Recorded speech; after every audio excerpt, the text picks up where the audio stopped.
back to the All UVCast channel. I'm Alberto. I'm going to bring you another tactical breakdown. This one ahead of Juventus versus Atalanta. We will take a look at Atalanta. We'll take a look at their tendencies, what they like to do, what's going to work for them, and what could possibly hurt them against Juventus. So let's, without further ado, get to the slides and take a look at what we can expect out of this Atalanta side. All right.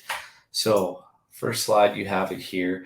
And this one just really shows you what to expect, because they don't alter from their game in any way, shape, or form. Okay, I actually respect that about them. They believe in what they do. They believe in how they play, and they won't change for anybody. All right, so let's take a look at this one here. You're always going to have two forwards in the area with supporting fullbacks, and then you have your support from the midfield area, here being Ilicic. Now, let's take a look at this. Okay, so you've got your two forwards here, fullbacks here, and then you always have support for them to assist in swarming teams. Sustaining pressure is big for Atalanta, all right? Gaining this deep flank area is big for them, but if you don't, say you take this away, they have other ways to hurt you. Now, what you can see here is how easily this team became lost in zones trying to mark Atalanta. The two forwards split Zapata. When one of them will split, if you're going to collapse in the area, simply one of their forwards comes out in order to link and then exploit space from the collapse of the defense. Here, Ilicic plays a ball to Zapata. When Zapata gets it back, as you see them collapse even further inside, the flank opens up even more. Now, Zapata could go over the top with a light ball here for Costa to run onto, but he doesn't. He simply lays it back off for Ilicic, and there you have it. It's in the back of the net. And again, if you're going to not play Zapata tight with one man, you're going to run into trouble. By the time you get there, it's too late. He's already set it off for Ilicic, who has a shot on target, and it goes in the net. So marking these guys man-to-man is almost how you want to approach it, but you have to, teams that do not have the ability to do that run into major, major problems. Let's carry on to the next slide. So here, again, their flank play is always big. They want to gain here, and they always look to cross the ball quickly. Trailing runs as they send a lot of bodies forward. You'll always, it's hard to see less than 4 in the area for Atalanta in most slides. Here you do, but that's because the support is realizing what they have opened up. Again, defense has collapsed. Top of the area becomes open. So what do? They swing it around. Now you see the defense start to shift. They're starting to move over. This player here in particular finds his space. Back post cross. Get to it. Cross it into the middle. And this one actually ends up in the back of the net. So again, they will take what's given to them, but it's all generated from the same. And that's a lot of bodies forward, okay? A lot of bodies forward. A lot of commitment to the attack, quick ball movement, all right? And a lot of movement, just a lot of movement. If you try to outman one of their big guys or one of their forwards, here you have a double team on Zapata, not a good idea whatsoever, because again, they have zero fear of sending guys forward. They will get the ball in the space and they will punish you. So trying to stretch yourself thin on overmanning their target guy is going to hurt you as well, okay? Now, here you have, again, just them utilizing this. And look at the bodies that will end up making their way forward. You'll always have your two forwards in there. They gain the byline there on the flank. He goes deep, crosses it in, dummy, and there you have it. And still, if he wanted to, they've generated a ton of space if he wanted to hold up and then have trailing run. This right here on the edge of the screen, you can't quite catch it, is another Atalanta player. So Again, they will push you back with speed and look for what's available. If they can get it in first time and cross quickly, they will. If they have to stop, hold up, and then take the trailing space, they'll do that as well. But this is what they like to do. Their main area of focus is using their outsides because they played that 3-5-2 and they do not vary from that ever. So the wingbacks heavily involved for Atalanta, and this is their main area and focus on attack, and they essentially will look at what you're going to do defensively to determine how they finish off their plays. All right, yeah, this one's a goal. Now, on counters, that's another thing. They cheat. They cheat on counters. I'm going to show you how they cheat to gain counters. Okay, and again, when they have you on the run, it's a lot of bodies forward, minimum 4. And you can see there, they just take the space. They always just look for that open man. They don't necessarily always look for the same players. It's basically who becomes available. And you can see all the movement throughout this one, okay? So this illicit here, just occupying space, taking this defender away.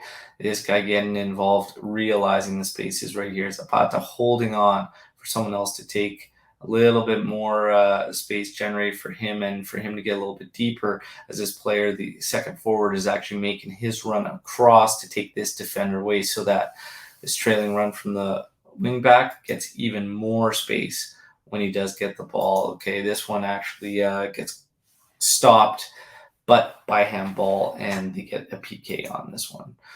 Now, if you want to flatten out, level out defensively against Atalanta, well, what they'll do is they'll spread you out, and then again, just look for that open man. They are always looking for that one guy to create space. So 1, 2, 3, 4, 5, 6 players forward. You've got 5 here. Midfielders not getting caught up for this particular team. Atalanta simply will look for the open man. Defense drops off. This defender got lost off the pass. Ball's dropped back, and it's hammered, and it actually goes in. So yeah, he ends up having a rip from here, and it goes in goal. So again, you got to be very careful about how you choose to play them. But their game plan, if you take flanks away, just look for that open man by sending numbers. They will commit and send numbers forward. How do you hurt Atalanta? Okay, let's take a look at that as basically they cheat to get a lot of counters and be able to hurt you quickly. How do they do that? You play a 3-5-2. Most teams, like 90% of teams that play a 3-5-2, will drop back into 5 defensively. Atalanta does not do that. They will drop back only into 4. What does this do? You can stretch them. You can stretch them out defensively, and you can gain access to hurt them by some long balls. Here you have one that's we go up the flank. You see Atalanta start to swarm. Okay, they have a tendency to swarm to win that ball back. But when the balls drop back, played forward, you gain some long ball opportunities or balls you can play in behind the defense to your forward to try and hurt them. This is a lot of space that gets opened up from them trying to swarm here over on the flank. This is another forward that could have probably been positioned a bit better, because another way to hurt them is stacking your forwards. If you stack your forwards, when they start to swarm on one side to try and win the ball back, it opens up this. So keep your point man high. This forward, if he was in here, instead of a lower percentage through ball, he could be in that area, and then they can go at them with ball at feet. So he's got to look, stacking your forwards is a good way to hurt Atalanta. But this particular play does end up in goal. So ball play behind the defense. Immobile in this instance gets an opportunity. Pedro comes up and cleans up the rebound. Okay, from a long ball or ball over the top, through balls, those will be available. You can't be scared to try and take them in order to push Atalanta back. Otherwise, they'll just keep doing what they do all game. Here's another opportunity.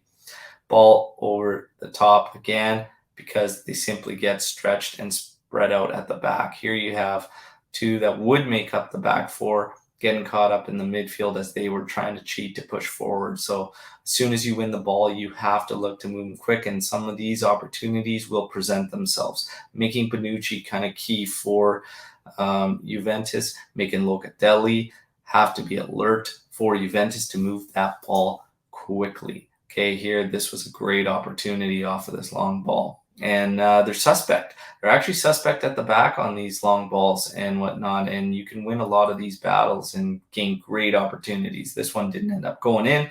Big save by Atalanta's goalkeeper. Now, middle of the park, again, they cheat. So wing backs are usually high, right, to assist in attack. You've got one forward here, another forward here, and then you've got your mids here. Fullbacks get caught. If you can man up on them and mark up, okay, so you've got one, another one here. If you can man up on them, you win your balls. If you can force them to go elsewhere inside and your guys can win battles here, you can start to turn counters against Atalanta quickly, okay? So how's that going to happen? Basically, being able to mark up. The good thing about Juventus is they are able to do that, okay? You can simply place De Ligt on Zapata. The two have had some great battles in the past, okay? And it's a fun watch, but we have the freedom to be able to do that. So you mark up on their big man, mark up on the other forward, and let the flanks, you'll have to trust them to go 1v1 against the Atalanta players, but that leaves your midfield free in order to start to win some battles, start to force Atalanta through these guys, but keep tight on them. And honestly, Atalanta is strong based on system, but these guys are susceptible to being dispossessed, and yeah, we can take advantage of that. So I'd look for Juventus to do that, gain some counterattacks, okay?